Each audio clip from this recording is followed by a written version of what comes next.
जिज्ञासु मित्रों, बहुत बहुत अभिनंदन है आपका दिव्य सृजन स्पिरिचुअल में। और आज फिर हम रात्रि 9 बजे यह कार्यक्रम लाइव चर्चा लेकर यहाँ उपस्थित हुए हैं। तो आज यह कार्यक्रम हम प्रारंभ करते हैं और लाइव चर्चा का जो विषय है, मन कब ब्रह्म रूप होगा। मांडुक्य कारिका के श्लोकों से इस पर चर्चा की जाएगी और मनोनिग्रह का यह विषय है। मन निग्रह, जैसा कि श्री कृष्ण भगवान ने भी अर्जुन से कहा, मनोनिग्रह का महत्व बताया है और मन के निग्रह के लिए अभ्यास करना चाहिए, वैराग्य का सहारा लेना चाहिए। अभ्यास से न तू कौन्तेय वैराग्य न च गृह्यते। मन का निग्रह बहुत ही कठिन है, वायु के बांधने के समान है। अर्जुन कहता है कि तस्याहम निग्रह मन्ये वायोरिव सुदुष्करम, कि वायु को बांधने के समान मन का निग्रह करना भी अत्यंत दुष्कर है। तो इस मन का निग्रह कैसे हो, किस प्रकार हो, कृपया करके मुझे बताएं। तो ऐसा प्रश्न अर्जुन का भी होता है और अर्जुन के प्रश्नों का उत्तर देते हुए ही श्री कृष्ण भगवान अर्जुन को समझाते भी हैं। तो इसीलिए अर्जुन को गीता में समझाते हैं, लेकिन यहां मांडुक्य कारिका में भी यह मनोनिग्रह की चर्चा चल रही है। तो मनोनिग्रह की जो चर्चा है वह कैसे, किस प्रकार चल रही है, उसको हम देखते हैं। तो सर्वप्रथम इन अपने विषय को, जो विषय है आज का, उस पर चर्चा होने के बाद निश्चय ही आपके द्वारा किए जा रहे कमेंट और प्रश्नों पर भी विचार किया जाएगा। ठीक है, तो चलिए 40वें श्लोक से अद्वैत प्रकरण मांडुक्य कारिका के 40वें श्लोक से यह चर्चा प्रारंभ होती है। और श्लोक क्या कहता है? मनसो निग्रहाय तम भयम सर्वयोगिनाम दुख क्षय प्रबोधशाप्य क्षया शांतिरेव च। समस्त योगियों के अभय दुख क्षय, समस्त योगियों के अभय दुख क्षय, प्रबोध और अक्षय शांति मन के निग्रह के ही अधीन है। मनोनिग्रह का महत्व क्या है, इसे समझिए कि समस्त योगियों का अभय, अभय मतलब उनका भय का नष्ट हो जाना, वो भयभीत अवस्था में रहते हैं या भय मुक्त हो चुके हैं। तो समस्त योगियों के अभय और दुख क्षय, और उनके दुखों का जो क्षय होता है योग के माध्यम से, संसार के सुविधाओं के माध्यम से नहीं, इंद्रिय भोगों के माध्यम से नहीं, योग के माध्यम से। योग जो एक निरोधात्मक क्रिया है। समस्त योगियों का अभय और दुख क्षय और प्रबोध, उन्हें कितना ज्ञान हुआ, उन्हें कितने सत्य का साक्षात्कार हुआ, प्रबोध और अक्षय शांति। देखिए 4 चीजों की बात की जा रही है। अभय मतलब भय का ना होना, दुख क्षय मतलब दुखों का नाश होना, प्रबोध मतलब अनुभूतियां होना, सत्य को और बेहतर तरीके से समझना, जीवन को समझना। अक्षय, अक्षय मतलब जो नष्ट नहीं होता। अक्षय शांति मतलब कि शाश्वत शांति। अक्षय शांति का अर्थ हुआ शाश्वत शांति। तो मनसो निग्रहाय तम भयम सर्वयोगिनाम दुख क्षय प्रबोधशाप्य क्षया शांतिरेव च। समस्त योगियों के अभय दुख क्षय प्रबोध और अक्षय शांति मन के निग्रह के अधीन है। अर्थात यह सब उपलब्धियां जो आप करना चाहते हैं, क्या क्या करना चाहते हैं, योग से आप क्या प्राप्त करना चाहते हैं, योग साधना, ध्यान योग, यह सब चीजें आप क्यों सीखना चाहते हैं, क्यों जानना चाहते हैं? तो अभय प्राप्ति हेतु निश्चय ही आप अभय चाहते हैं, अर्थात आप भय मुक्त जीवन चाहते हैं। दूसरा दुख क्षय, अर्थात आप दुखों का क्षय भी चाहते हैं।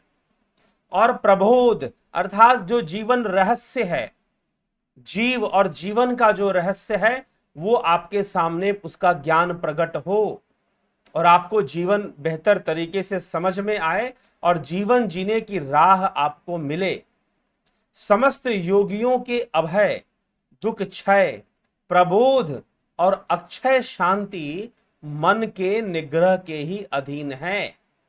अर्थात मन का निग्रह कैसा हुआ है, इसी बात पर निर्भर करता है कि आप कितने अभय को प्राप्त होंगे, दुख क्षय को प्राप्त होंगे, प्रबोध को प्राप्त होंगे और अक्षय शांति को प्राप्त होंगे। आप कितना प्राप्त करेंगे यह निर्भर करता है मनोनिग्रह पर। इसीलिए कहा गया समस्त योगियों के अभय, दुख क्षय, प्रबोध और अक्षय शांति मन के। अब यहां समस्त योगी, तो योगी, समस्त योगी मतलब योगी कई प्रकार के हैं। जो योग मार्ग पर चल रहे हैं, कुछ आगे बढ़ गए हैं, कुछ पीछे हैं, कुछ थोड़ा चले हैं, कुछ ज्यादा चले हैं। ठीक है, कोई बहुत समय लगाकर भी बहुत थोड़ा ही चल पाए, समय बहुत लगा दिए, कई वर्ष लगा दिए, लेकिन चल तो बहुत थोड़ा ही पाए। तो अलग अलग योगियों की अवस्थाएं बनती हैं। तो उन योगियों के जीवन में भय मुक्ति, दुखों का नाश, प्रबोध और शाश्वत शांति की प्राप्ति जो होनी है वह मन के निग्रह पर निर्भर है।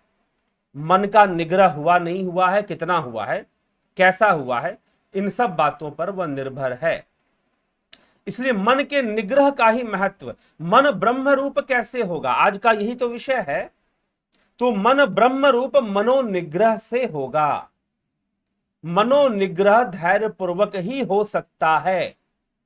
जबरदस्ती एक दिन में मनोनिग्रह नहीं होने वाला। इसलिए योग मार्ग को अपनाने वालों को धैर्य रखकर अपनी साधना करते रहने चाहिए, अपने अभ्यास को आगे बढ़ाते रहना चाहिए।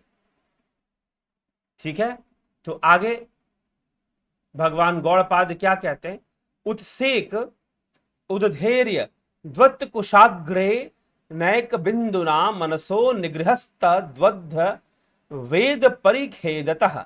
जिस प्रकार कुशा के अग्रभाग से एक एक बूंद द्वारा समुद्र को उलीचा जा सकता है, उसी प्रकार सब प्रकार की खिन्नता का त्याग कर देने पर मन का निग्रह हो सकता है। अब यहां पर उपाय बताया जा रहा है कि मन का निग्रह कैसे होगा। तो मन ब्रह्म स्वरूप कब धारण करेगा, मन ब्रह्म रूप कब हो जाएगा, जब मन का निग्रह हो जाएगा। लेकिन मन का निग्रह कैसे होगा, उस विज्ञान को अब यहां पर समझाने का प्रयास किया जा रहा है। पहले तो कह दिया गया कि भाई जो भी अभयता, अभय प्रदान होना था, मिलना था, दुख क्षय होना था, प्रबोध होना था और शाश्वत शांति, यह मन निग्रह पर निर्भर करता है। लेकिन मन का निग्रह कैसे? जिस प्रकार उद्विग्नता को छोड़कर कुशा के अग्रभाग से एक एक बूंद द्वारा समुद्र को उलीचा जा सकता है, उसी प्रकार सब प्रकार की खिन्नता का त्याग कर देने पर मन का निग्रह हो सकता है। तो सभी प्रकार की जो खिन्नताएं हैं, जो चित्तवृत्तियां हैं, जो आपको कहीं ना कहीं परेशान करती हैं, आपको बायस्ड रखती हैं, खासकर मन की गहराई में पड़े हुए ऐसी कई भावनाएं हैं जो वैसे तो आपके ऊपर हावी नहीं होती, लेकिन जैसे ही आप योग का अभ्यास करेंगे, योग का अभ्यास मतलब मात्र सूर्य नमस्कार करने की बात नहीं कही जा रही है। जब आप ध्यान योग का अभ्यास करेंगे तो मन में पड़ी हुई, छुपी हुई गुप्त भावनाएं आपके ऊपर हावी हो जाएंगी, आपके ऊपर हावी हो जाएंगी। वही तो खिन्नताएं हैं, अनेकों खिन्नताएं हैं। ध्यान करने बैठो, एक भाई साहब ने फोन किया, ध्यान करने बैठता हूं तो मेरे सामने मेरी पूरी फैक्ट्री आ जाती है। छोटी सी एक फैक्ट्री है, मेरी छोटी सी फैक्ट्री है, जूते चप्पल का सोल बनाते हैं हम। उन्होंने बताया कि जूते चप्पल का सोल बनाता हूं मैं, छोटी सी फैक्ट्री है, कोई ऐसा भी नहीं कि बहुत बड़े जगह पर बहुत बड़ी फैक्ट्री लगी हो। लेकिन अब बंद पड़ी, कोरोना, लॉकडाउन, बहुत सारी चीजें, थोड़ा नुकसान, ठीक, तो ये सब चल रहा है। तो अब क्या करें, ध्यान में बैठते हैं तो सारी फैक्ट्री सामने आ जाती है। एक भाई साहब बोल पड़े कि पूरा दुकान ही सामने आ जाता है। लेकिन एक फायदा बहुत होता है, उन्होंने एक और बात कही कि जो जो कमियां दुकान में होती हैं और शायद वो मैं भूल गया होता हूं, और उन कामों को करना बहुत जरूरी होता है। तो वो मुझे बड़ी आसानी से याद, तो एक तो मेमोरी पावर मेरी बढ़ गई है, यादाश्त शक्ति में मेरी बहुत फर्क आ गया है। पहले की तुलना में बातों को याद रखना मेरे लिए पहले की तुलना में ज्यादा सरल हो गया है, जब से मैं आपका जुपिटर मेंबरशिप या सन मेंबरशिप ऐसे ज्वाइन, उन्होंने जुपिटर ज्वाइन कर रखा है, तो ज्वाइन कर रखा है, ध्यान करता हूं तब से। एक तो है कि ध्यान करते वक्त वो जरूरी काम जो मैं भूल गया होता हूं या फिर मुझे कर लेना चाहिए समय के रहते, मैं भूलता नहीं हूं, मुझे याद आ जाती है। ये फायदा तो होता है, लेकिन वास्तव में वो जो भय मुक्तता हो गई और जो साधना से मिलना चाहिए, वो शाश्वत शांति का अनुभव, उससे थोड़ा थोड़ा दूर रहता हूं। कुछ देर के लिए श्वासें रुक जाती हैं तो बड़ी ही शांति का अनुभव होता है। आज एक भाई साहब ने फोन किया, बताया कि थोड़ी देर के लिए मेरी श्वासें रुक जाती हैं तो मुझे बड़ी ही शांति का अनुभव होता है। तो अच्छी बात है, मन निग्रह है। वास्तव में श्वासें रुकती ही तभी हैं जब मन का निग्रह होता है। मन में अगर खिन्नताएं होंगी तो ये श्वासें नहीं रुकेंगी। इसलिए चंचल प्राण ही श्वासें हैं। श्वासों का आना जाना प्राणों की चंचलता की वजह से है। इसीलिए जब आप खुश हो जाते हो, क्रोधित हो जाते हो, खिन्नता में रहते हो, फ्रस्ट्रेटेड रहते हो, आपकी ब्रीदिंग फास्ट चलती है और छोटी चलती है।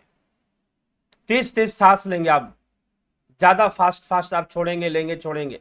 ये आपका जब क्रोधावस्था में, फ्रस्ट्रेशन की अवस्था में, भय की अवस्था में, जब आप डरे हुए होंगे तब ये चीज होती है। लेकिन जब ध्यान होगा, मन शांत होगा, तो श्वासें धीरे धीरे धीरे धीरे रुक सी जाएंगी, एकदम धीमी हो जाएंगी, जैसे ना के बराबर चल रही हो। ऐसी अवस्था में श्वासें आपकी पहुंच जाएंगी। तो आज किसी ने फोन करके यह भी बताया कि मुझे ऐसा ऐसा अनुभव हो रहा है। ठीक है, तो करना पड़ता है, तब जाकर होता है। तो भय मुक्त होना, शाश्वत शांति आना, जब तक मनोनिग्रह नहीं होगा। और मनोनिग्रह कैसे होगा? जबरदस्ती नहीं होगा, टेक्निक से होगा, युक्ति से होगा। किससे होगा? युक्ति से होगा। ठीक है, जबरदस्ती मनो, आप भाई मन को पकड़ लेते, बांध लेते, जी नहीं। आपको किसी भी वस्तु को, किसी भी शत्रु को अपने कंट्रोल में लेने के लिए उसकी कमजोरी जाननी पड़ेगी, और कमजोरी जानकर तकनीक का विकास करना पड़ेगा, स्किल डेवलपमेंट करनी पड़ेगी। ठीक है, तो यह साधना करना भी तो एक स्किल डेवलपमेंट है। तो आप जब करेंगे तो आप मन को कंट्रोल करने में, मन का निग्रह करने में सहजता से आप टेक्निक अप्लाई कीजिए, ना कि जबरदस्ती। कुछ लोग जबरदस्ती जब पीछे पड़ जाते हैं कि मन को मैं नियंत्रण में रखूंगा, नियंत्रण में कस के बांध के रखूंगा, तो वो पता चलता है कि उसकी ताकत आपसे ज्यादा निकल जाती है। ठीक है, और वो आपका अतिक्रमण कर कर आगे बढ़ जाता है। लेकिन अगर टेक्निक अप्लाई किया जाए, युक्ति लगाई जाए, तो फिर निश्चय ही निग्रह सरल हो जाता है। तो ध्यान योग का कोर्स करना या फिर ध्यान योग के कोर्स को कर कर उसमें जो क्रियाएं बताई हैं उनका अभ्यास करना टेक्निक है, एक युक्ति है। ठीक है, तो युक्ति लगानी पड़ेगी, तब जाकर मन निग्रह। तो यही इसीलिए यहां पर कहा जा रहा है कि मन निग्रह के बिना यह सब संभव नहीं है। ठीक, मन निग्रह से ही संभव होगा। तो कुशा के अग्रभाग से एक एक बूंद द्वारा समुद्र को उलीचा जा सकता है। मतलब क्या है कि अगर एक एक बूंद समुद्र को निकालते रहोगे धैर्य पूर्वक, कितना धैर्य रखना पड़ेगा, सोच लो आप। इसलिए मनोनिग्रह धैर्य पूर्वक ही हो सकता है, जबरदस्ती नहीं हो सकता। तो यहां पर योगी गौड़पाद, भगवान गौड़पाद समझा रहे हैं अपने इस श्लोक के माध्यम से, 41वां श्लोक मांडुक्य कारिका अद्वैत प्रकरण। जिस प्रकार कुशा के अग्रभाग से एक एक बूंद, अगर पूरा समुद्र खाली करना है तो एक एक बूंद अगर उलीचोगे कुशा के अग्रभाग से, जो कुश का घास या कुशा है उसको आप पानी में डालो तो एक बूंद खींच लेगा वो, और फिर उसको दूसरी जगह पे रख दो। तो समुद्र को सुखाने में एक एक बूंद कर कर जितना समय लगता है उतने समय का धैर्य रखना पड़ेगा। रखना पड़ेगा। एक बार देव ऋषि नारद गए ना, वन के अंदर गए तो कई तपस्वी बैठे थे। देव ऋषि नारद को देखकर एक ने कहा कि महाराज आप तो त्रिकालदर्शी हैं, मुझे बताइए मुझे भगवान के दर्शन होंगे नहीं होंगे, मुक्ति मिलेगी नहीं मिलेगी? तो देव ऋषि नारद ने कहा कि मिलेगी, लेकिन अपना सिर ऊपर कर। जैसे ही सिर ऊपर किया तो देखा कि पेड़ है, पेड़ के नीचे बैठा था तपस्या करने।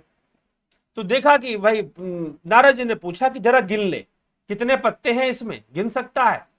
तो कि गिन सकते हैं, बहुत टाइम लगेगा, फिर भी अनगिनत ही कहूंगा। तो ऐसे जब कहा तो देव ऋषि नारद ने कहा कि ठीक गिन लेना, जितने पत्ते हैं इस वृक्ष में ठीक उतना ही समय तुझे लगेगा, उतना ही वर्ष और तपस्या, उतने वर्ष और तपस्या करनी है। ठीक है। अब वो सिर पकड़ के रोने लगा कि हाय कैसे करूंगा मैं, कैसे करूंगा मैं, मुझसे तो नहीं होगा। ठीक है। फिर दूसरे से पूछा, एक और तपस्वी पूछा, उसको भी वही उत्तर दिया। फिर एक और तपस्वी था, उसने भी पूछा कि हम मुझे भी बता दो, मुझे कितना समय लगेगा। तो उन्होंने कहा कि जरा देखो वृक्ष पर कितने पत्ते हैं, जितने पत्ते हैं। उसने देखा तो वृक्ष तो हरा भरा था, पत्ते तो भरे हुए थे। अगर जितने पत्ते हैं उतने वर्ष तुझे लगेंगे। तो वो नाचने लगा, गाने लगा कि अरे चलो फाइनल तो हुआ कि लक्ष्य मिलना है, समय ही तो लगना है, लगाएंगे लगाएंगे समय। तो देखो अगर ध्यान योग का सही में आनंद उठाना चाहते हो, ध्यान योग का लाभ उठाना चाहते हो, तो ध्यान योग को अपनी वृत्ति बनाओ। जैसे कि रोज खाते हो, रोज सोते हो, वैसे ध्यान योग तुम्हारा प्रतिदिन होना चाहिए, वैसे तुम्हारी साधना प्रतिदिन चलनी चाहिए, तब जाकर कुछ मिलना शुरू होगा। लेकिन ये अगर सोच लो कि नहीं, सब कुछ छोड़ दिया, अन्न त्याग दिया, सब कुछ खाना पीना छोड़ दिया, बैठ गए, अब तो सिद्धि प्राप्त ही कर लेंगे। मैं कई बार ऐसे एक महात्मा जी के बारे में बताता हूं कि वो इसी प्रकार से बैठ गए हफ्ते भर के लिए, मात्र एक गिलास दूध पीते थे शाम को और कुछ नहीं खाते पीते थे, दिन भर साधना, रात भर साधना। पता नहीं एक हफ्ते बाद क्या हो गया, एक हफ्ते बाद उनका मिजाज बिगड़ गया। मिजाज बिगड़ गया, बोला कि 3 साल से लगा हुआ हूं, अभी तक सिद्धि नहीं मिली। मैंने आखिरी बार संकल्प लिया कि 7 दिन तक कुछ नहीं खाऊंगा, सिद्धियां प्राप्त करके ही रहूंगा, अब मुझे सिद्धि नहीं मिली। सब बेकार की बातें हैं, कुछ नहीं होता, साधना ध्यान योग ये सब कुछ नहीं, कोई सिद्धि बुद्धि कुछ नहीं। 3 साल क्या होता है भैया, 3 जन्म भी कम है। जब तथागत बुद्ध कहते हैं, जब बुद्ध से किसी ने पूछा कि आपको कितना समय लगा, आपने तो बहुत कम वर्षों में बुद्धत्व प्राप्त किया, मात्र 7 वर्षों में बुद्धत्व प्राप्त कर लिया। बुद्ध ने कहा कि नहीं भैया, 7 जन्म लगे हैं, 7 जन्म लगे हैं, 7 वर्ष मेरे मत देखो, मैं देख रहा हूं मेरे 7 जन्म लगे हैं। ठीक है। तो इसीलिए श्री कृष्ण इस विषय में, श्री कृष्ण क्या उपदेश देते हैं अर्जुन को? अर्जुन को यही उपदेश देते हैं कि पिछले जन्मों में शरीर के बंधन में किए जाने वाले अनेक कर्मों से जो वृत्तियां निर्मित हुई हैं, वो वृत्तियां बाधा हैं। उन वृत्तियों को खंडित करने के लिए तुझे योग वृत्ति का विकास करना होगा। शायद श्री कृष्ण ज्यादा प्रैक्टिकल बोलते हैं क्योंकि वो वहां पर बहुत ही आम लोग हैं। एक जनरल, एक योद्धा है अर्जुन, कोई वनों में रहने वाला ऋषि मुनि तो नहीं है। राजा जनक की तरह कोई जनक के कुल से, जहां सारे ब्रह्म ज्ञानी हुए, वैसे कुल से भी नहीं है।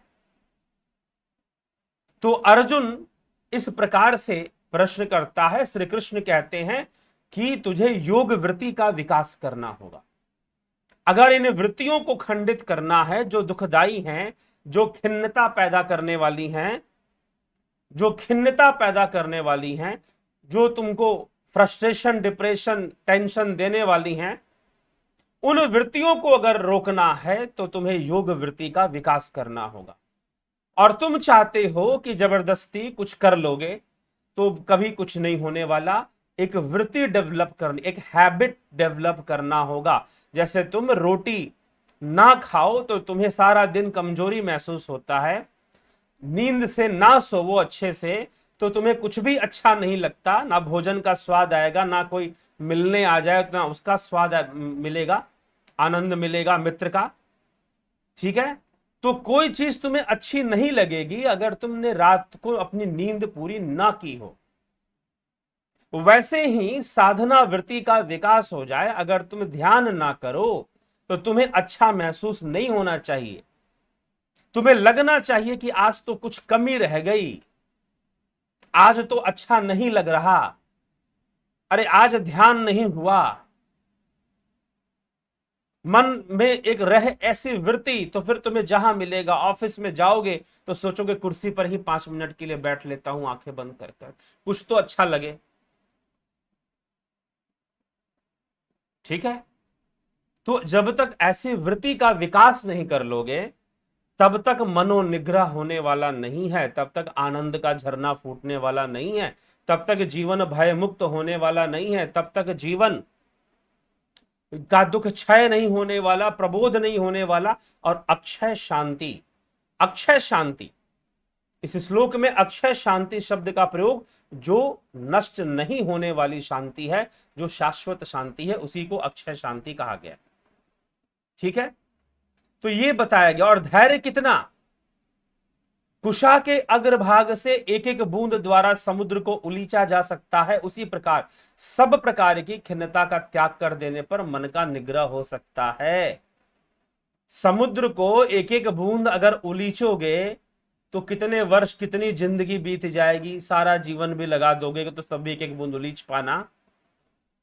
तो यहां पर ऐसा नहीं कि एक एक बूंद उलीचने की बात कही जा रही है, बल्कि इतना धैर्य, इतना पेशेंस आपके अंदर होना चाहिए।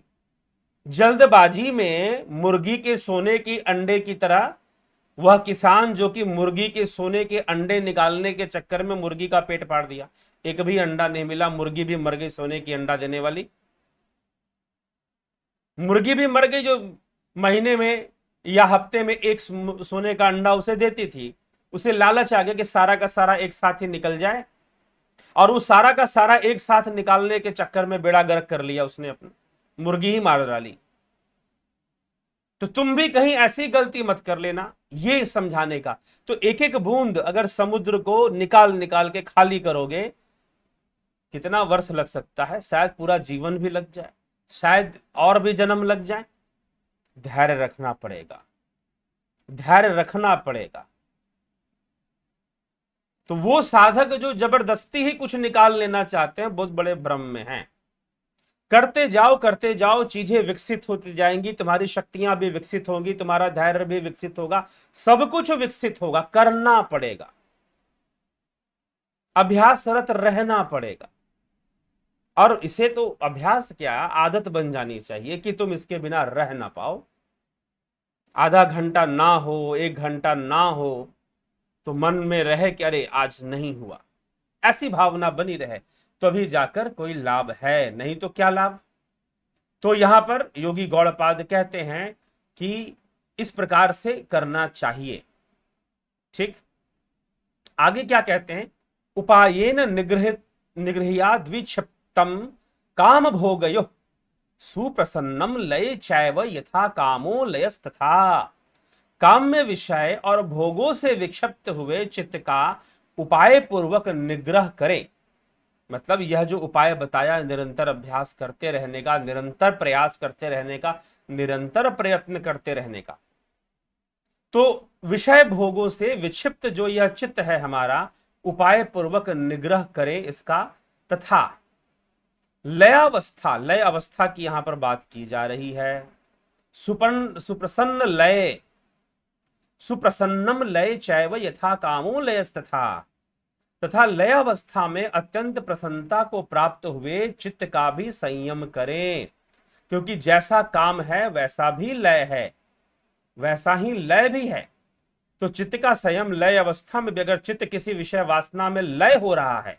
अब देखिए यहां कहने का मतलब क्या है कि एक अभ्यास और करने के लिए कहा जा रहा है। ये समझ लीजिए कि काम में विषय और भोगों में विक्षिप्त हुए चित्त का उपाय पूर्वक निग्रह करें तथा लयावस्था में अत्यंत प्रसन्नता को प्राप्त हुए चित्त का भी संयम करें, क्योंकि जैसा अनर्थकारक काम है वैसा ही लय भी है। तो चित्त अनेक अवस्थाओं में लय करता है। ठीक, तो जैसे कि क्रोध में चित्त लय कर गया तो क्रोध से भर जाओगे आप, क्रोध से भर जाओगे आप। किसी खुशी में आपको कोई सफलता मिल गई, उसमें लय कर गया, बहुत पैसा आ गया तो उसमें अब मन लय कर गया, सफलता के अहंकार में मन लय कर गया, काम विषयों में मन लय कर गया। तो यहां पर एक बहुत सुंदर एक बात कही जा रही है कि लय अवस्था में भी चित्त का संयम करें, लय अवस्था में भी चित्त का संयम करें। अर्थात कहने का मतलब यह है, अब यहां पर एक गहरे रहस्य की बात है। लय मतलब चित्त पूरी तरह से किसी एक भाव को समर्पित हो गया, बहाव में बह गया। जैसे कि बहाव में बह गया आपने, अब यहां पर जो बात कही जा रही है देखिए, क्योंकि अब यहां पर संयम की बात कही जा रही है। क्यों कही जा रही है संयम की बात? क्योंकि जब तक यह शरीर है तब तक विकार है, लोभ मोह काम क्रोध अहंकार हैं। ठीक है, मन जो है काम करेगा, स्वादिष्ट भोजन मिल गया उसमें मन का चित्त का लय हो गया, चित्त का लय होगा तो मन का लय होना स्वाभाविक है। ठीक है, तो चित्त का लय हो गया उसमें, अब उसी में प्रवाहित हो रहा है, अनकंट्रोल्ड हो गया, दबाकर आपने खूब खा लिया मनपसंद भोजन। तो अब कहीं पर एक लड़का 17-18 वर्ष के या उसके बाद के भी उम्र के, या कोई लड़की किसी योग्य युक्त पुरुष को देखती है, या कोई पुरुष स्त्री को देख लेता है, सुंदर स्त्री को, तो वह उसमें लय करना शुरू कर देता है। तो यह लय की प्रक्रिया अब खो गया। अब सपने, खासकर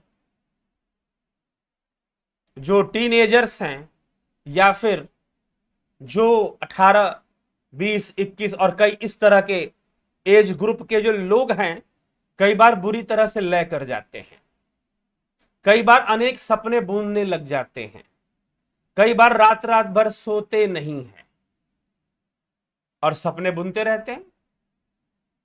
ठीक है, तो यह जो स्थिति है यह मन का लय, यहां चित्त का लय हो रहा है। चित्त आपके हाथ में नहीं है, चित्त विषय भोगों के हाथ में चला गया है। तो किसी भी प्रकार की आसक्ति में जब चित्त का लय हो जाता है, कई बार सफलता का लय होता है, बहुत पैसे आ जाएंगे तो मैं ये करके दिखा दूंगा, मैं वो करके, लय में है। तो इस प्रकार के लय की भी बात यहां पर की जा रही कि जो चित्त का लय होता है।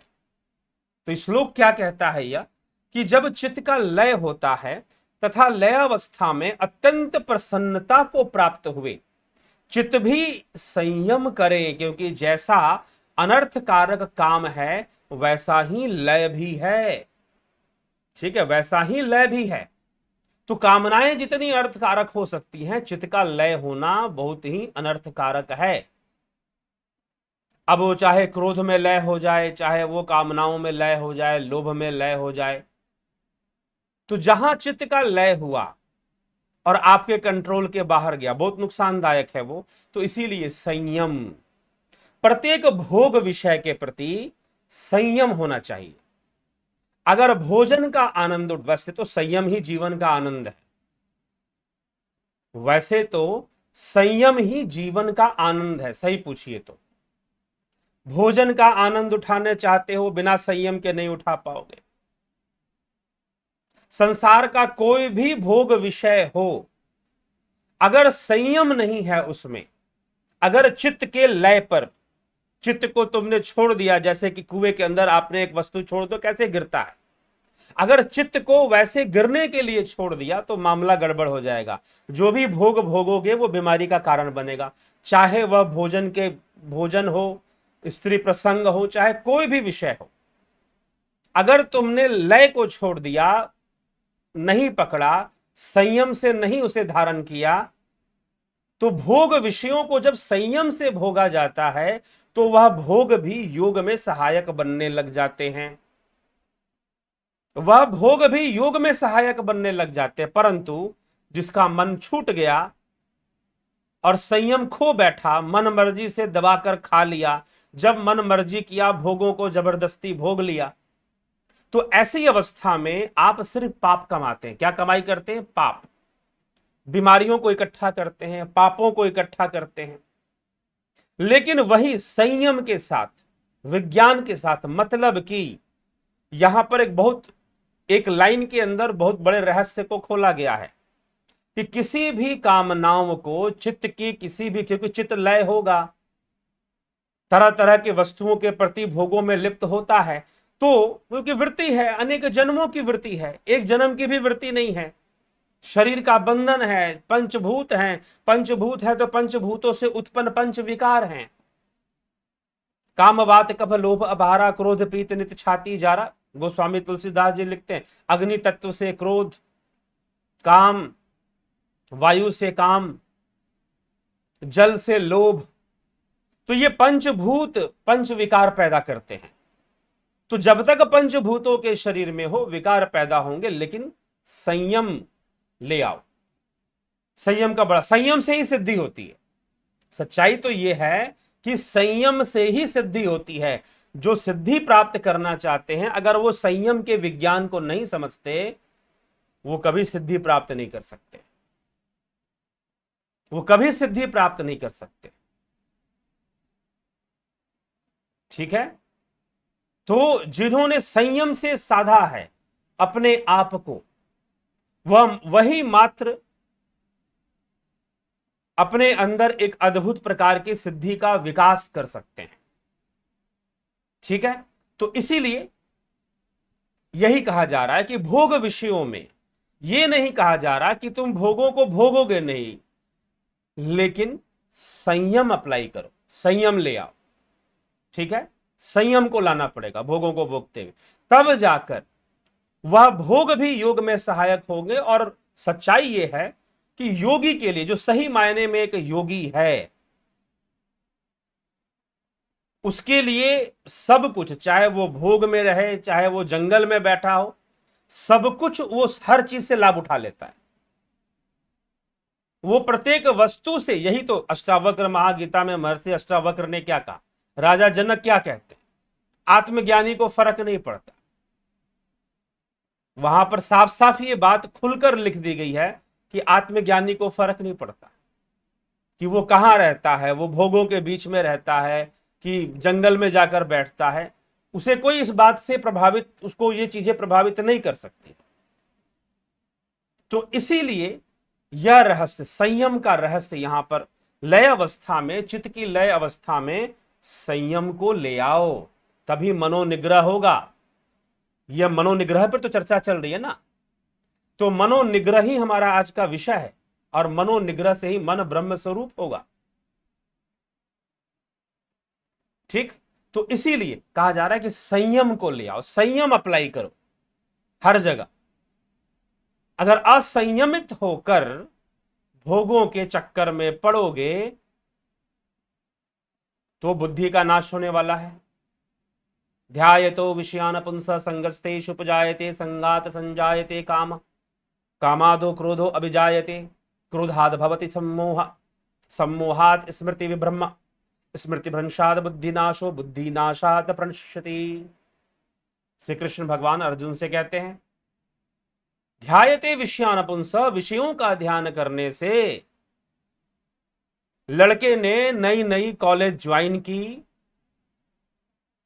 कॉलेज पढ़ने जा रहा था, लड़की दिख गई कोई, अब घर आ गया, घूम रहा है उसी में दिमाग उसी में घूम रहा है।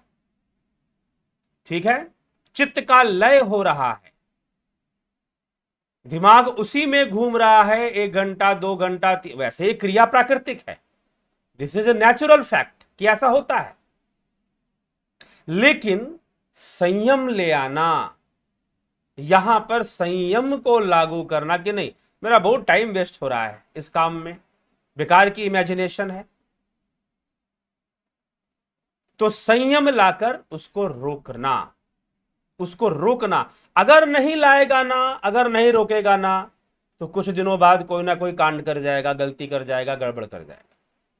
कुछ गलत मित्र मिल गए, गलत संगी साथी मिल गए, तो पक्का कुछ गलत काम कर देगा, उटपटांग काम कर देगा, फिर ना जाने अपना कितना जीवन समय बर्बाद करेगा। तो इसीलिए भोग वृत्ति में प्रत्येक वस्तु में संयम को अप्लाई करना, भोगों को भोगते समय संयम को अप्लाई करना, यह अनिवार्य है।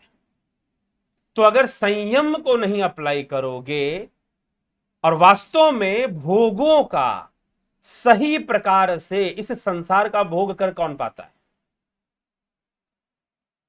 महर्षि अष्टावक्र और दूसरे अन्य कई ग्रंथ ये लिखते हैं कि वास्तव में संसार का भोग एक योगी ही सही प्रकार से कर पाता, वही संसार के, इसीलिए उसे पूर्ण काम कहते हैं। पूर्ण काम, वह पूर्ण काम की अवस्था को प्राप्त कर लेता है, उसकी कोई कामना शेष नहीं बचती, जबरदस्ती नहीं, सच सही में उसकी कोई, उसे संसार में किसी भी भोग की तृप्ति करने की आवश्यकता नहीं बचती, नहीं बचती। क्यों? ऐसा नहीं कि उसने बहुत भोग भोग लिए, ऐसा नहीं कि उसने बहुत भोग भोग लिए, बल्कि उसने भोगों को कुछ ऐसे तरीके से भोगा है, भोगों को कुछ ऐसे तरीके से भोगा है कि बस खत्म हो गया। अब उसे आवश्यकता नहीं है कि उसे भोग मिले। तो जिसे आवश्यकता नहीं है कि उसे भोग मिले, वो पूर्ण काम हो गया, अब उसकी कोई कामना शेष ना रही। ऐसा नहीं कि वो बहुत सारे भोगों को भोग रहा था, जी नहीं, एक विशेष तरीका है उसके भोगने का, बस इतना ही है। तो संयम, इसीलिए हर चीज में संयम अप्लाई करो। संयम नहीं अप्लाई करोगे तो सारा सिस्टम बिगड़ जाएगा, ठीक है। तो इसीलिए यह बात यहां पर संयम के महत्व को बताया जा रहा है। मन निग्रह, अगर मनोनिग्रह करना है तो संयम, चित्त की लय अवस्था में संयम को लाना चाहिए, चित्त का भी संयम करे, क्योंकि जैसा अनर्थकारक काम है वैसा ही लय भी है, लय भी है।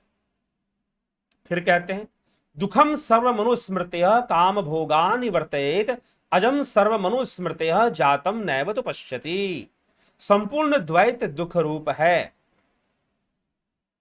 ऐसा निरंतर स्मरण करते हुए चित्त को काम जनित भोगों से हटाएं।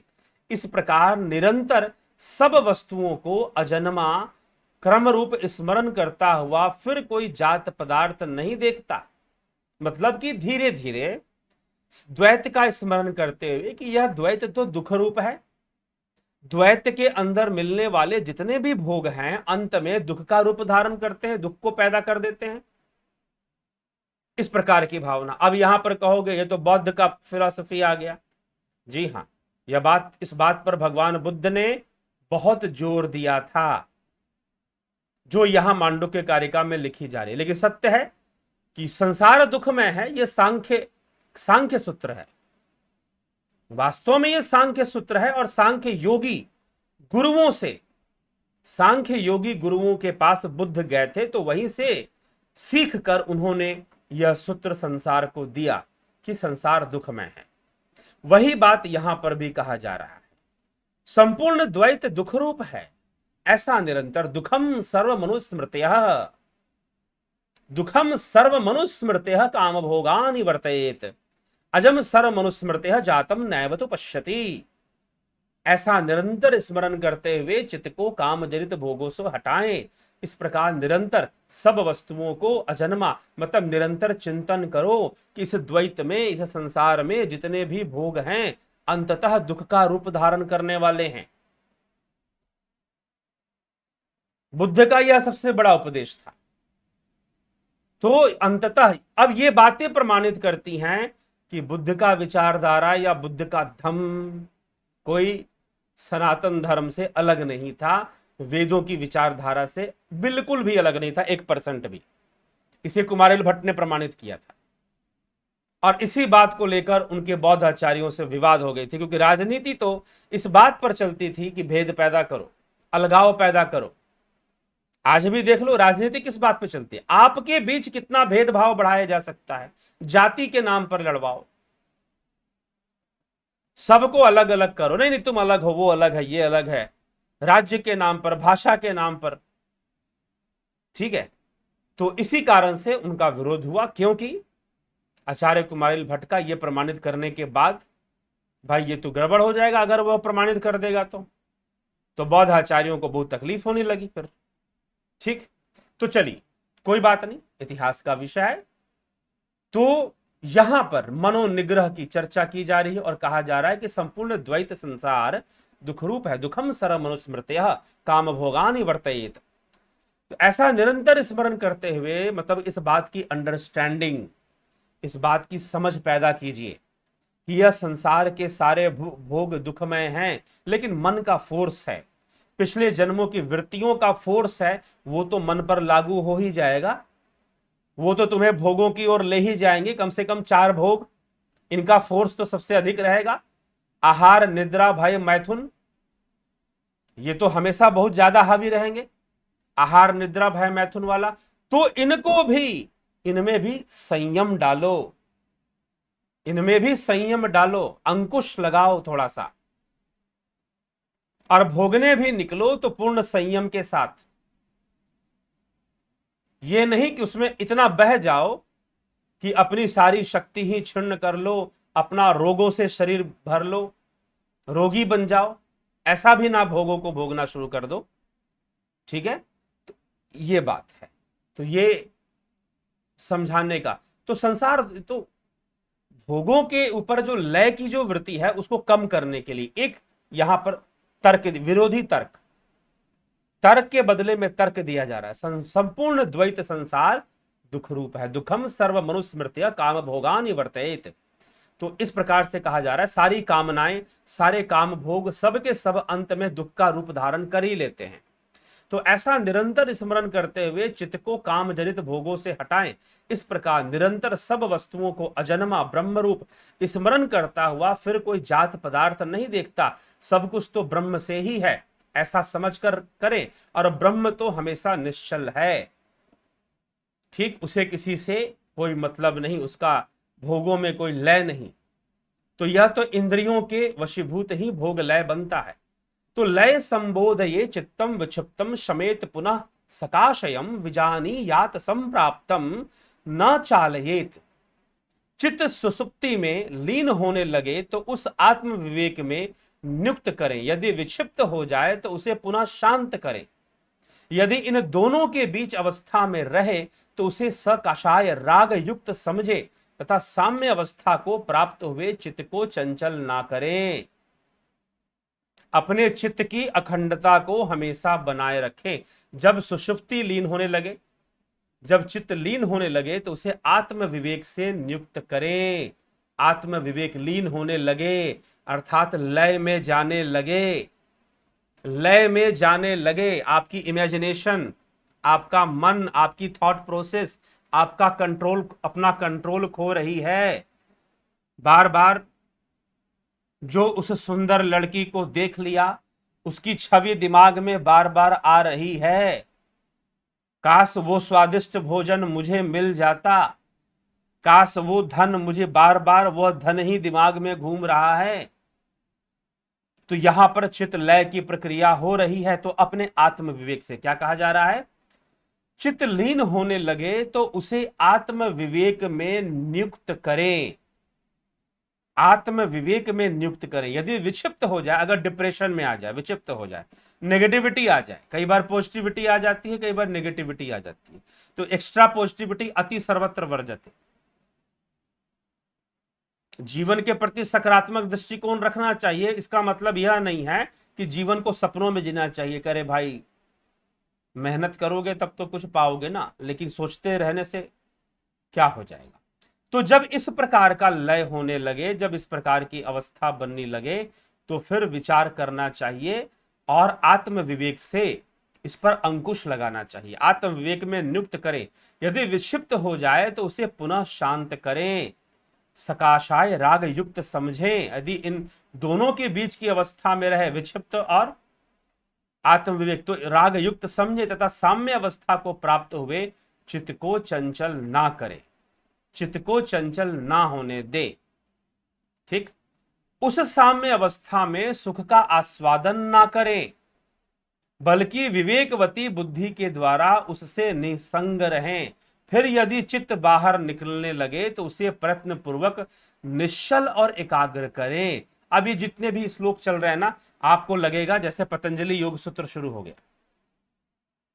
जैसे पतंजलि योग सूत्र प्रारंभ हो गया। पतंजलि योग सूत्र में ऐसे सूत्र, ऐसे श्लोक ही भरे पड़े हैं।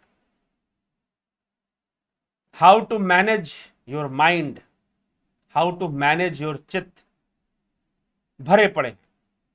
तो साम्य अवस्था में ले आए, साम्य अवस्था में भी आसक्ति ना रखें, उसमें भी चित्त का लय सिद्ध ना करें। ठीक, इस प्रकार से भी समझा दिया गया।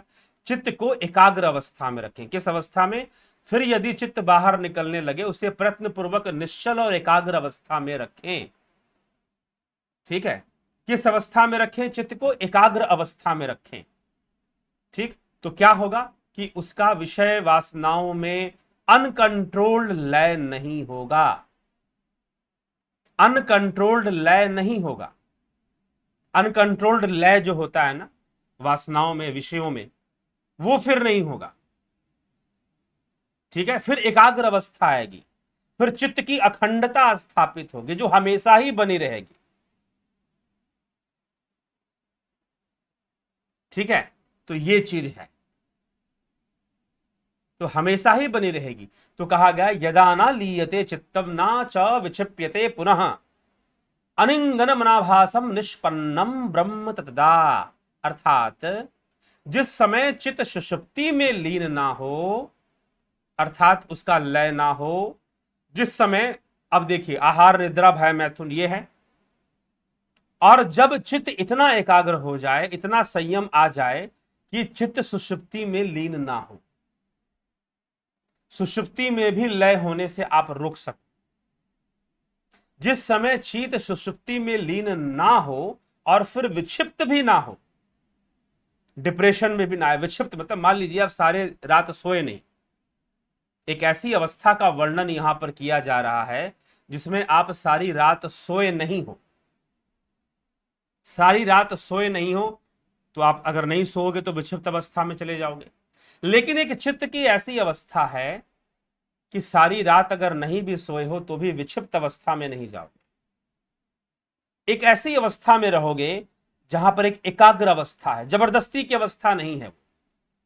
मुझे हैरान होता है कि कुछ लोग जबरदस्ती अपने चेहरे पर मुस्कान लाते हैं, मैं बहुत बड़ा योगी हूं जी। जी नहीं, मैं तो ऐसा नहीं करता। मैं अपने बारे में बताऊं, मुझे क्रोध आता है तो मैं क्रोध कर देता हूं, लेकिन मैं क्रोध को पाल कर नहीं रखता। एक्सप्रेस करो, खत्म करो, निकालो, बात खत्म। लेकिन दुर्भाग्यपूर्ण उन लोगों का मुझे जीवन लगता है जो जबरदस्ती मुस्कुराहट को एक्सप्रेस करने में लगे रहते हैं। ये जबरदस्ती वाली अवस्था चित्त की अवस्था नहीं, एकाग्र अवस्था नहीं है, ध्यान रखिएगा। स्वामी विवेकानंद जी ने पूछा कि महाराज मुझे आप समझ में नहीं आते। ठाकुर रामकृष्ण परमहंस, ठाकुर रामकृष्ण परमहंस से पूछा आप समझ में नहीं आते, क्यों नहीं समझ में आते? कभी कभी आप बहुत क्रोध करते हैं, खूब चिल्लाते हैं, खूब क्रोध करते हैं, और कभी कभी आपकी आंखों में इतनी करुणा होती है, इतनी ममता होती है कि किसी स्त्री, किसी मां स्त्री की आंखों में भी मैंने इतनी करुणा, इतनी ममता नहीं देखी है जितनी कि आपके नेत्रों में, आपके वाणी में मिलती है। आप इतना प्रेम करने लग जाते हैं कि ऐसा लगता है कि अब जीवन में कुछ चाहिए ही नहीं। ऐसा बोलते हुए विवेकानंद के आंसू निकल गए। कि हे ठाकुर, आप इतना प्रेम करने लग जाते हैं कि लगता है कि आज तक कभी ने इतना प्रेम दिया ही नहीं।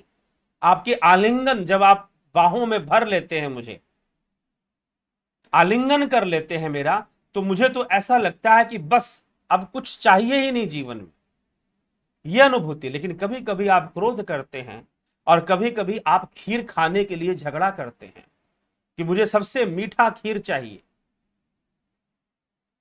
लेकिन फिर अगले क्षण जैसे आपको मीठे से कोई लेना देना ही नहीं है। कुछ ऐसी अवस्था में भी आ जाते हैं।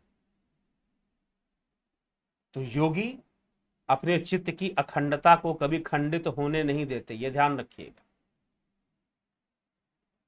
खंडित होने नहीं देते, वो अपनी उस अखंडता में ही क्रोध करते। उनको पता है कि कितना क्रोध करना है, कैसे करना है, कितनी आवश्यकता है। ठीक है। इसीलिए एक ज्ञानी व्यक्ति, एक योगी, वो शस्त्र उठाए तो जगत का कल्याण करता है। अभी कुछ दिनों पहले परशुराम जयंती निकली है। परशुराम जी ने फरसा उठाया, जगत कल्याण के लिए उठाया। ठीक है। आतताई राजाओं को दंड देने के लिए उठाया, जो अत्याचारी अपने वैभव, अपनी शक्ति के अहंकार में भूल जाते हैं कि सत्य क्या है, पाप क्या है, पुण्य क्या है, कर्म क्या है। उनके कर्मों का फल प्रदान करने के लिए उन्होंने फरसा उठाया। तो जब ऐसी बात आती है तो ऐसा करना पड़ता है। तो वो क्रोध भी करते हैं तो उसमें कल्याण होता है। वो व्यर्थ का प्रदर्शन नहीं करते। वो कोई व्यर्थ की चेहरे पर मैं बड़ा शांत हूं, ठीक है। अभी कहीं मैं गया, कहीं पर एक कोई मिल गई, कोई संस्था की कोई प्रीचर थी, वो मिल गई, बड़ा उदासीन सा चेहरा, बड़ा उदासीन सा। बोल भी रही थी तो पूरा उदासीनता से भरकर बोल रही थी। अब मन में प्रश्न उठा, क्या यही योग है? क्या यही योगी होने का प्रमाण है कि जितना उदास दिखोगे उतने बड़े संत कहलाओगे? कुछ संस्थाएं, कुछ धार्मिक संस्थाएं हैं, उनके अंदर मैंने पाया कि कुछ ज्यादा ही उदास दिखने का कंपटीशन है। एकदम उदास दिखाई दो भाई तो बड़ा अच्छा रहेगा। और एक संस्था के लोग मिले जो जबरदस्ती मीठा बोलते रहते हैं और जबरदस्ती ही मुस्कुराते रहते हैं। मैंने कहा कि कभी कभी ना भी मुस्कुराओ तो कितना अच्छा रहेगा। क्यों इतना कॉपी करते हो, जैसे तुम्हारा जीवन हमेशा मुस्कुराते हुए ही बीत रहा है? तो ऐसी अवस्थाओं के चक्कर में जबरदस्ती वाली शांति मत ले आइए, जबरदस्ती वाली मुस्कुराहट भी मत ले आइए। ठीक है। अभ्यास करते चलिए, करते चलिए, करते चलिए। ठीक है। चलिए, तो बस ध्यान रखें, ये आपका निजी विषय है। भोजन करने में, संसार के भोग विषयों को भोगने में संयम को ले आना, संयम को ले आना। और एक बात का स्मरण रखना कि संसार का प्रत्येक भोग अंततः दुख देने वाला है। द्वैत अंततः दुख को पैदा करने वाला है। अगर यह विचार हमेशा बना रहेगा ना यहां पर कि संसार का भोग, भोजन बड़ा स्वादिष्ट है, खा सकता हूं दबाकर, लेकिन जब ध्यान रहेगा ना, यूरिक एसिड बढ़ जाएगा, शुगर बढ़ जाएगा, अंततः तो दुख ही पैदा करेगा ना। ज्यादा खाऊंगा तो अंततः दुख ही पैदा करेगा, यह दिमाग में रहना जरूरी। अगर पहले से रहे तो कभी शुगर के मरीज ना बनो, कभी यूरिक एसिड तुम्हारा ना बढ़े, क्रिएटिनिन ना बढ़े, तरह तरह के जो विषैली पदार्थ बढ़ जाते हैं वो ना बढ़े, अगर पहले से अगर ये दिमाग में बैठा के रखो तो। लेकिन पहले आदमी नहीं रखता, जब तक प्रकृति डंडे ना मार दे तब तक कहां दिमाग में आता है कि हमें भी मीठा कम खाना है, संयम में खाना है। ये नहीं कि रसगुल्ले मिल गए तो लो भाई, पूरा का पूरा मटका अकेले ही खत्म कर दिया रसगुल्ले का। बंगाल में जाइए ना, मटके के अंदर लोग रसगुल्ले मिलते हैं, मिट्टी के मटके में। तो पूरा का पूरा खत्म कर दिया अकेले ही। अच्छा लग रहा है, बढ़िया लग रहा है, क्या दिक्कत है, खत्म कर देते। नहीं, थोड़ा सोचो। अगर इसका आनंद जीवन भर उठाना है तो संयम ले आओ। ठीक, तो प्रत्येक उसमें संयम लाओ, विचार करो, और ये स्मरण रखो, प्रत्येक भोग का विषय अंततः दुख पैदा करता है। तो उसमें चित्त का अनियंत्रित लय नहीं होना चाहिए, और दुख पैदा करता है, ये ध्यान रखना चाहिए। तो इस तरह से मनोनिग्रह करना चाहिए। और फिर अंत में क्या कहा जा रहा है, यदा न लीयते चित्तम न च विक्षिप्यते पुनः अनिगन मनाभासम निष्पन्न ब्रह्म ततदा।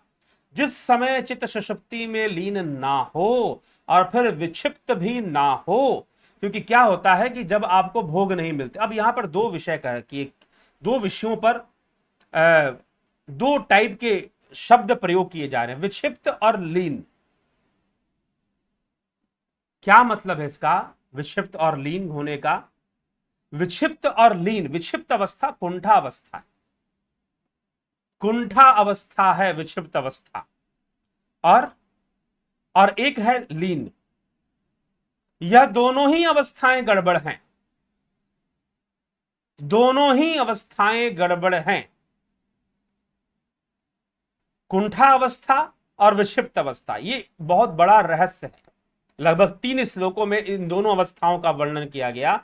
एक तो विक्षिप्त अवस्था में चले जाओगे, कब चले जाओगे, अगर भोगों को नहीं भोगोगे तो चले जाओ।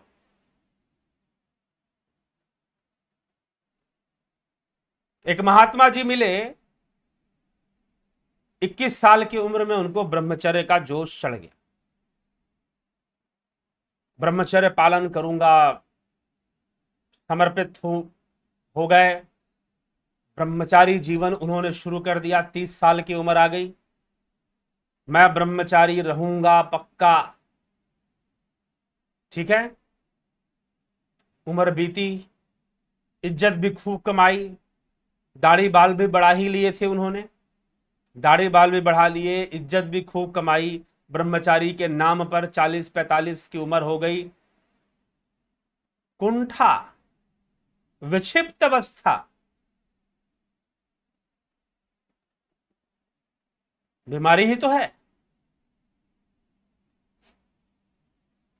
खाया नहीं भी कभी खुलकर, तुमने खाना नहीं खाया कभी,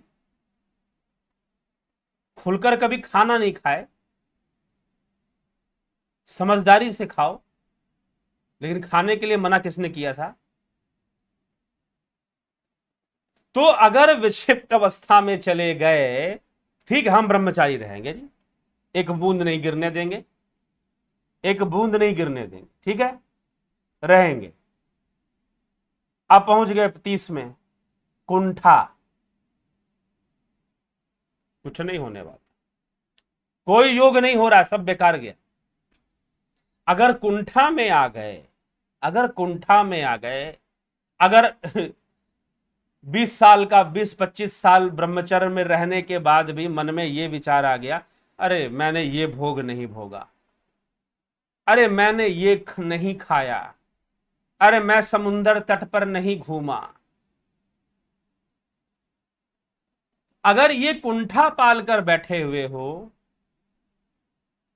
तो सारा बेड़ा गर्क हो, सब पानी में गया, तुम्हारा संपूर्ण ब्रह्मचर्य पानी में गया, समझो। ये श्लोक जो कह रहे हैं, यह मांडुक्य कारिका में जो मनोनिग्रह के जो कुछ श्लोक में अभी पढ़कर आपको बता रहा हूं, ये लगभग आखिरी है। ठीक है, तो यहां पर समझाया जा रहा है कि दोनों अवस्था नहीं बननी चाहिए। एक तो लय की अवस्था भी नहीं बननी चाहिए। लय की अवस्था मतलब कि आप बह गए, बहाव में बह गए और कुछ उल्टे सीधे कर्म भी कर दिए, बहाव में बह गए। दूसरा, विक्षिप्त अवस्था में चले गए, कुंठा में चले गए, फायदा क्या हुआ, मिला क्या? ठीक है, तो कुंठा में मलाल ही रह गया तुम्हारे जीवन में कि तुमने ये नहीं खाया, वो नहीं खाया, ऐसा ना किया, वैसा ना किया। अरे भाई, सन्यास, सनी आस, जिसकी कोई आस ना हो, जिसकी कोई आस ना हो वो सन्यास। तो विक्षिप्त अवस्था में भी नहीं जाना, अगर चले गए चित्त अटक जाएगा फिर वहीं पर, चित्त अटक जाएगा फिर वहीं पर। समस्या यहां पर है। ठीक है, तो अगर विक्षिप्त अवस्था में चलेगा, अगर कुंठा में चले गए, तो क्या ब्रह्मचर्य साधा तुमने? कोई ब्रह्मचर्य नहीं। इसीलिए मैं कहता हूं, कई बार रिपीट करके कहता रहता हूं कि यही मत सोच लेना कि तुमने विवाह नहीं किया, तुम्हारी एक बूंद नहीं गिरी, तो तुम ब्रह्मचारी हो गए। यही मात्र ब्रह्मचर्य की नहीं है। यही मात्र ब्रह्मचर्य मतलब ब्रह्ममय आचरण, सम की अवस्था। और जहां पर कुंठा रहेगी, जहां विक्षिप्त अवस्था रहेगी कि मैंने ये भोग नहीं भोगा, मैंने वो भोग नहीं भोगा, कहां से योग? ब्रह्मचर्य कहां से? फिर ब्रह्मचर्य तो है ही नहीं। ब्रह्म सम अवस्था में रहता है भाई। सुख दुखे समय कृत्वा लाभा लाभो जया जयो, जय पराजय सुख। ब्रह्म को क्या लेना देना? सुख मिलेगा दुख मिलेगा, कर्मों का भोग कैसा, ब्रह्म को कोई, ब्रह्म तो सम है, वो तो सम अवस्था में रहता है ना ब्रह्म। तो अपने अंदर समता की स्थापना, यह ब्रह्मचर्य है, यह ब्रह्मचर्य है। तो एक महात्मा जी ऐसे ही थे, 45-50 की उम्र हो गई, कुंठा में है, कुंठा में है। तो ये कुंठा वाली जो अवस्था है, योग नहीं होने देगी, आपका योग होने नहीं देगी। इस जन्म में ना जो कर पाए वो अगले जन्म भटकोगे और भटकोगे, भटकने की संभावना पहले से ज्यादा बढ़ जाएगी, क्योंकि कुंठा लेकर बैठे हुए हो ना कि ये करना है वो करना है, ऐसा करना है वैसा करना, नहीं किया तो कुंठा किस बात की? सम अवस्था में आ जाओ, सम अवस्था में आ जाओ। नहीं है तो ये समत, इसीलिए कहा जा रहा है कि भोगों में जो चित्त का लय हो जाता है, उस लय पर नियंत्रण ले आओ, संयम ले आओ। और हमेशा याद रखो कि संसार के प्रत्येक भोग अंत में दुख ही देते हैं, वो दुख का रूप में परिवर्तित हो जाते हैं। तो भोगों को भोगते हुए भी तुम्हारा लय उसमें नहीं होगा, तुम उसमें संयम ले आओगे। खाना भी खाओगे, स्वादिष्ट से स्वादिष्ट व्यंजन भी मिल जाएगा, फेवरेट से फेवरेट डिश भी मिल जाएगी, तो उसमें संयम ले आओगे। 2 चम्मच चखकर छोड़ दोगे, पीछे नहीं पड़ोगे उसके। भोजन के बारे का ये अप्लाई सब पर होता है, जितने प्रकार के भोग हैं, यही क्रिया अप्लाई होगी, यही संयम अप्लाई होगा। और सच तो पूछो कि जिसने संयम से भोगों को भोगा, वही भोगों का सबसे ज्यादा आनंद उठा पाता है। ठीक है, तो ये योगियों का संसार है, संसार योगियों का है, सारे भोग योगियों के, क्योंकि वो भोगना जानते हैं, वो योग भी करना जानते हैं। सीढ़ी तो वही है ना, जिससे उतरे हो उसी से तो चढ़ना है। वो जो एक एक स्टेप है वह भी तो भोगी है, वो भी सहायक बन जाएंगे। अगर उतरने में तुम्हें उतार दिया उन्होंने, तुम्हारा पतन कर दिया, तो चढ़ने में भी वो सहायक बनेंगे। युक्ति पता होना चाहिए, skills, skills of life. Skill development की बात बहुत चलती है देश में, प्रधानमंत्री वगैरह करते हैं स्किल डेवलपमेंट की बात, कि भाई स्किल डेवलप करो, जीवन जीने का स्किल डेवलप करो, जीवन जीने का स्किल डेवलप करो, भोगों को भोगने का भी स्किल डेवलप करो। फिर देखो चित्त समवस्था में आएगा, साम्य अवस्था में आएगा। और उसी की बात कही जा रही, क्या कहा जा रहा है? यदा न लीयते चित्तम न छ विक्षिप्यते पुनः अनिंगन मनाभासम निष्पन्नम ब्रह्म ततदा। जिस समय चित्त लीन ना हो और विक्षिप्त अवस्था में भी ना हो, दोनों ना हो, कुंठा भी ना हो, कुंठा भी ना हो, विक्षिप्त अवस्था भी ना हो, सुषुप्त और लीन भी ना हो, तथा निश्चल और विषयाभास से रहित हो, चित्त निश्चल हो और विषयाभास ना हो। जैसे कि एक ब्रह्मचारी 25 साल तक तो बूंद रोक ली, 55 साल का हो गया, 50 साल का हो गया, अब उसे कुंठा हो रही है कि मैंने ये ना भोगा, ये ना भोगा। यही बात यहां समझाई जा रही है ये श्लोक के अंदर। इस श्लोक के अंदर क्या कहा जा, जिस समय चित्त सुषुप्ति में लीन भी ना हो और फिर विक्षिप्त भी ना हो, मतलब उसे ये ना लगता रहे कि सोया नहीं, सोया नहीं, सोया नहीं, भोगा नहीं, भोगा नहीं, भोगा नहीं, मैंने तो ये कंट्रोल कर लिया, वो कंट्रोल कर लिया, ये रखा, वो। कुंठा में जीवन है करते हुए भी, मतलब तुम्हारा मन शांत नहीं है, चित्त जो है सम अवस्था में नहीं है, सीधी सी बात। कुंठा इसीलिए है, विक्षिप्त अवस्था इसीलिए है। तो जिस समय चित्त सुषुप्ति में लीन ना हो और फिर विक्षिप्त में भी ना हो, तथा निश्चल हो, विषयाभास से रहित हो, विषयाभास से रहित हो। वो पंडित जी की तरह नहीं जिन्होंने अपने, एक कोई पंडित जी थे, संभवतः जीव गोस्वामी या कुछ नाम था, मीराबाई वहां पर गई थी तो उन्होंने बोर्ड लगा रखा था, मैं किसी स्त्री को नहीं देखूंगा, मैं किसी स्त्री को नहीं देखूंगा, मैं नारी को नहीं देखूंगा। इसका मतलब यह है कि चित्त में विषयाभास है, चित्त में विषयाभास तो है ही। अगर विषयाभास ना होता तो तुमको ऐसा घोषणा करने की आवश्यकता नहीं पड़ती कि मैं मंदिर के अंदर नारी का प्रवेश वर्जित कर देते तुम। तो विषयाभास तो है, इसीलिए यहां जो शब्द प्रयोग, बहुत गहरे शब्द, कम शब्दों में बहुत बड़ी बड़ी बातें इन श्लोकों में कही जा रही है। तो अनिंगनम मनाभासम निष्पन्नम ब्रह्म तद्दा, ब्रह्म तद्दा, तथा निश्चल और विषय भास से रहित, विषय भास से रहित। ब्रह्मचर्य पालन कर लिया लेकिन घूम रही है, दिमाग में अभी भी घूम रही है, साथ में डर लग रहा है जो 25 साल से पालन कर लिया वो कहीं ना गिर जाए, और दिमाग में अभी भी घूम रही है, जा नहीं रही है। तो विषयाभास तो भैया बना हुआ है,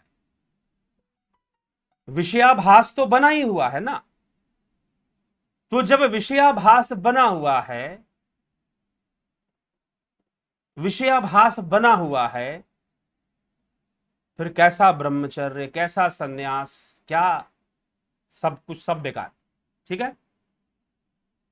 तो जिस समय चित्त सुषुप्ति में लीन ना हो और फिर विक्षिप्त भी ना हो, यदा न लीयते चित्तम न च विक्षिप्यते पुनः अनिंगन मनाभासम निष्पन्न ब्रह्म तद्दा, तत्दा, तथा निश्चल और विषयाभास से रहित हो जाए, उस समय वह चित्त ब्रह्म ही हो जाता है, वह चित्त ब्रह्म ही हो जाता है, उसका ब्रह्मचर्य सिद्ध हो जाता है, उसका चित्त ब्रह्म स्वरूप हो जाता है। तो यहीं पर यही आखिरी श्लोक है इस विषय का, मन कब ब्रह्म रूप होगा, मन कब ब्रह्म रूप होगा, ना समझ में आए, इस वीडियो को रिपीट कर कर कर देखिए। जब जब आपका चित्त चंचल हो, इस वीडियो को रिपीट कर कर कर देखिए। व्यर्थ का जीवन मत अपनाइए, व्यर्थ का निर्णय भी मत लीजिए, व्यर्थ का संन्यास ब्रह्मचर्य में भी मत उतरिए। प्रैक्टिकली टेक्निक्स को अप्लाई कीजिए, प्रैक्टिकली। ठीक है, प्रैक्टिकली टेक्निक्स को अप्लाई करेंगे। स्किल्स ऑफ लाइफ अगर आपके पास है तो यही स्किल्स ही दी जा रही इन श्लोकों के अंतर्गत। 40वें श्लोक से लेकर इस 46वें श्लोक तक जो चर्चा की गई है अद्वैत प्रकरण मांडुक्य कारिका, कि चित्त कैसे ब्रह्म रूप होता है, चित्त कैसे, यहां चित्त का ब्रह्म रूप होना ही ब्रह्मचर्य है, चित्त का ब्रह्म रूप होना ही ब्रह्मचर्य है। लेकिन ब्रह्म रूप कैसे, जब ना उसका लय हो ना वह विक्षिप्त अवस्था में जाए, दोनों अवस्थाएं नहीं बननी चाहिए। एक तो लय हो गया, बह गया, बहाव में बह गया, वासनाओं में बह गया, लोभ लालच में बह गया, वो लय हो गया। और एक कुंठा, विक्षिप्त अवस्था कि मैंने भोग नहीं भोगे, ये ना हुआ, अगर ऐसी अवस्था में आ गए हो तो फिर कोई ना तुम्हारा ब्रह्मचर्य है ना कोई कुछ है। ठीक है, कुछ किसी चीज का कोई मतलब नहीं है फिर।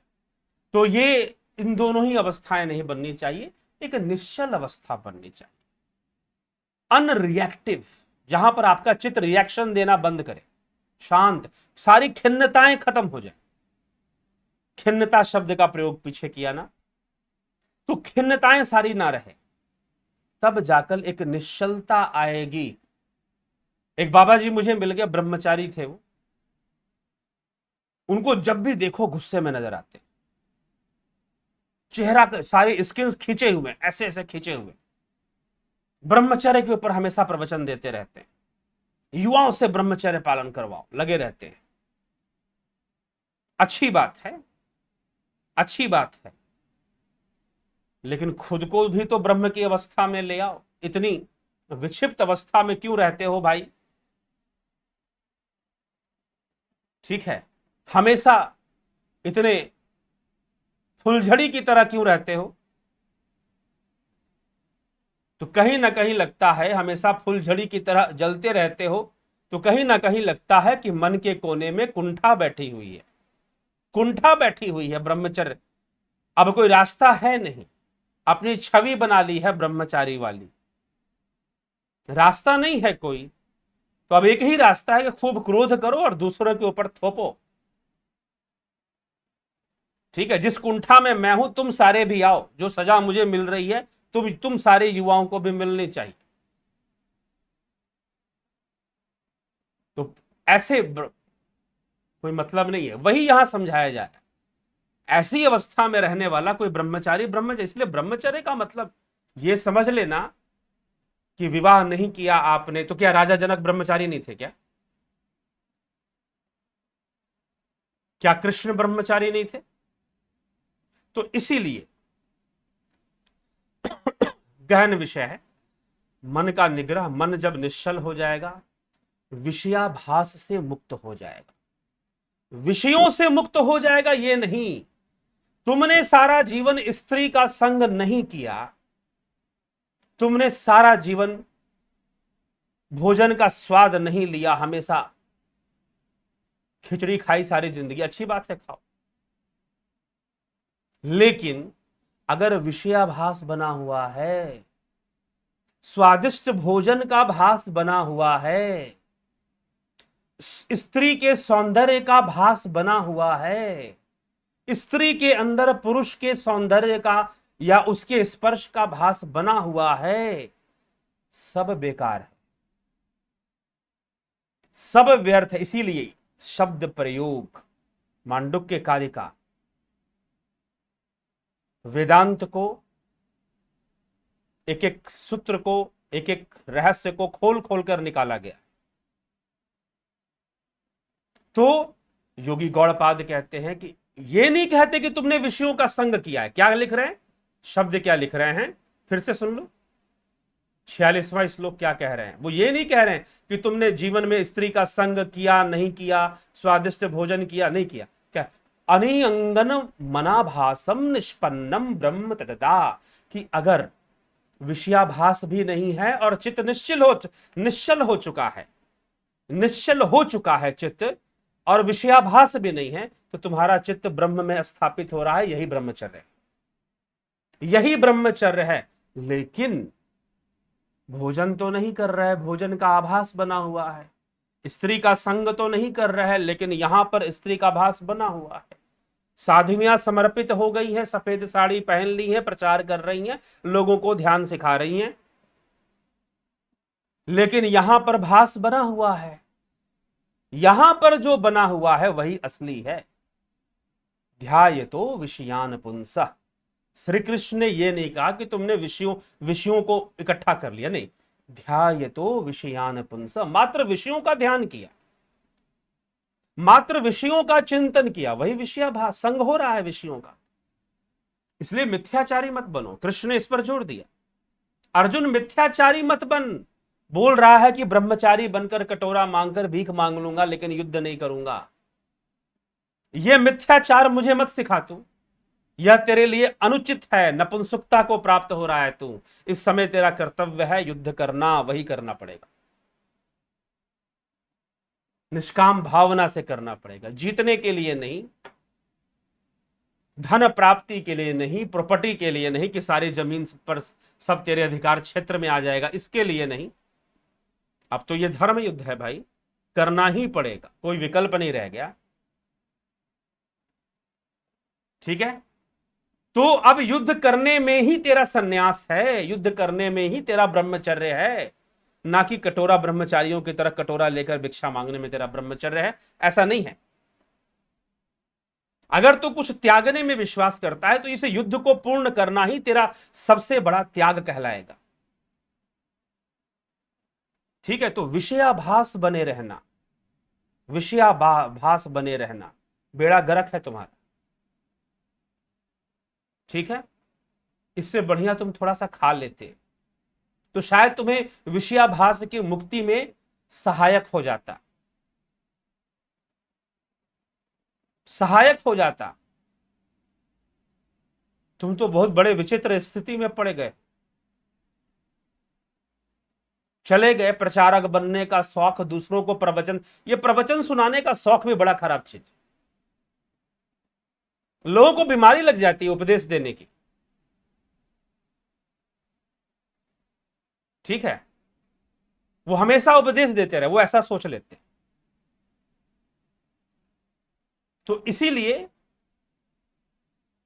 विचार करना चाहिए, विचार करना चाहिए। और काफी लंबा हो गया है तो मैं भी इसे खत्म करूंगा। अंत में यही था, विषयों का त्याग मतलब विषयाभास का त्याग।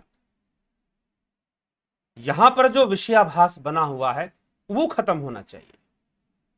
अगर वो नहीं खत्म होता तो सब बेकार, कोई मतलब नहीं है, फिर कोई ब्रह्मचर्य नहीं है। कोई कितना भी बूंद रोक लो, कितना भी कुछ कर लो, कोई ना ब्रह्मचर्य है ना कुछ है। तो योग का लक्ष्य मनोनिग्रह के द्वारा योग सिद्ध होता है। तो योगी गौड़पाद यही है। यहीं पर आपको एक मेल दिखाई देगा वेदांत और योग शास्त्र के अंदर। पतंजलि का योग शास्त्र और वेदांत का जो आधार है वो एक है, एक बात पर वो अलग हो जाते हैं कि योग सांख्य का आधार लेकर पुरुष प्रकृति का बात करता है, ब्रह्म तत्व का कोई चर्चा नहीं करता है। वेदांत ब्रह्म तत्व की चर्चा करता है, लेकिन जो आधार है, पीछे की जितनी भी बातें हैं वो लगभग लगभग वेदांत में भी सांख्य जैसी ही हैं, सांख्य और योग जैसी ही बातें हैं। ठीक है, तो चलिए, समझदार को इशारा काफी है, काफी समय हो गया है। तो समझना है मित्रों, बस मैं एक दूंगा कि व्यर्थ का प्रपंच वाला जीवन, प्रदर्शन वाला जीवन ना जी और योगी बने, सही मायनों में योगी बने और सही मायनों में योग करें। ठीक है, इस ओर प्रेरणा देना ही मेरा उद्देश्य है। तो चलिए, धर्मराज जी, बबीता धीमान जी, वर्षा कुशवाहा, माधुरी कोले, गोपाल शर्मा, ब्रह्मपाल कुमार, सबका बहुत अभिनंदन। विक्रम सिंह, अनीता राजगढ़िया जी, बहुत अभिनंदन आपका। भीम सिंह मीना जी, जगत नारायण जी, चंदन लाल साहू जी, कन्हैया कुमार, योगेंद्र पंडित, राम निवास मीना, जोंती दत्ता, राधे श्याम दीक्षित, हैरी धीनसा जी। ठीक है, कमेंट मैं नहीं पढ़ूंगा, ज़्यादा आपका समय बहुत ज़्यादा हो गया है। महेश राम प्रसाद जी, पवनपुरी जी, अशोक गोयल, दीपा मैकलिस्टर जी, मोस्ट वेलकम। रूपलाल विश्वकर्मा जी, काफ़ी दिनों बाद दीपा जी आज दिखाई दी हैं।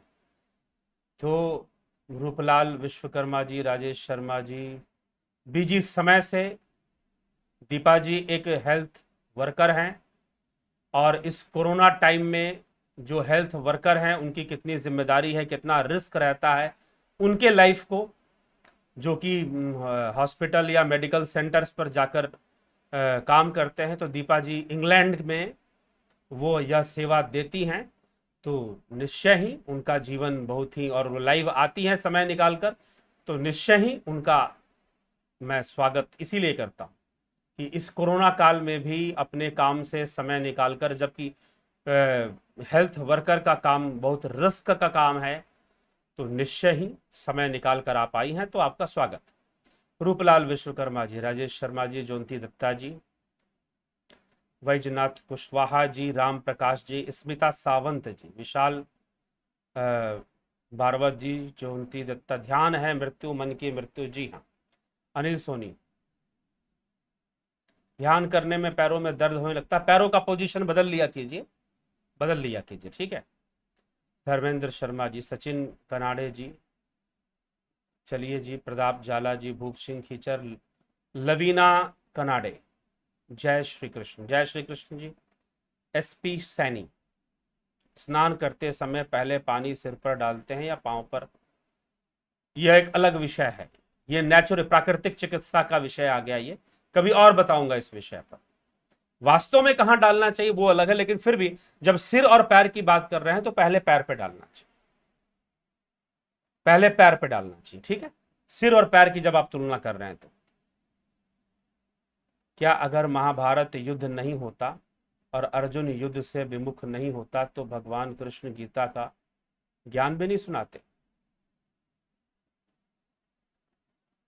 भगवान नहीं होता, नहीं हुआ ना भाई, सब हुआ और गीता का उपदेश आया, ठीक है। नहीं होता ये क्या बात हुई कि नहीं होता, वो तो हुआ ही, घटना भी घटी और कृष्ण को अवसर भी मिला सुनाने का और वो सुनाए भी। ऐसा लगता है कि साक्षात कृष्ण अर्जुन को समझा रहे हैं। चलिए एसपी सैनी आंसर, क्या फर्क पड़ता है? ठीक है सचिन पाटिल जी, सबके कमेंट पढ़ने का समय नहीं है, इसीलिए क्षमा करें आज के लिए, ठीक है। लाल बाबू सिंह जी, प्रफुल्ल राबड़ा जी, प्रफुल्ल राबड़ा, बलवंत सिंह गोहिल, नित्यानंद स्वाइन, स्मिता सावंत, संयम से ही जीवन में आनंद प्राप्त होता है, बिल्कुल सही। दुष्यंत चौहान जी, नित्यानंद सिंह जी, क्या भगवान कृष्ण भक्ति से मुक्ति दे सकते हैं? श्रुति, भक्ति से ही मुक्ति मिलती है, कृष्ण क्यों नहीं देंगे? ना देना उनके भी हाथ में नहीं है कि कोई भक्ति करे और उसको मना कर, ऐसा भी नहीं है, ठीक है। श्रुति चैनल जी, अशोक गोयल जी, सचिन पाटिल जी, शंकर देव जी,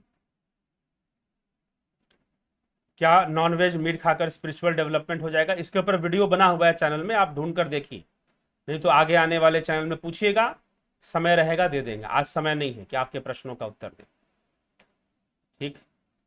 जय श्री कृष्ण जी, प्रीत जोधाना जी, सागर बदगुजार जी, अनूप कुमार भट्ट जी, रणप्रीत सिंह जी, गोपाल शर्मा जी, मृत्यु लोक से अमर लोक जी,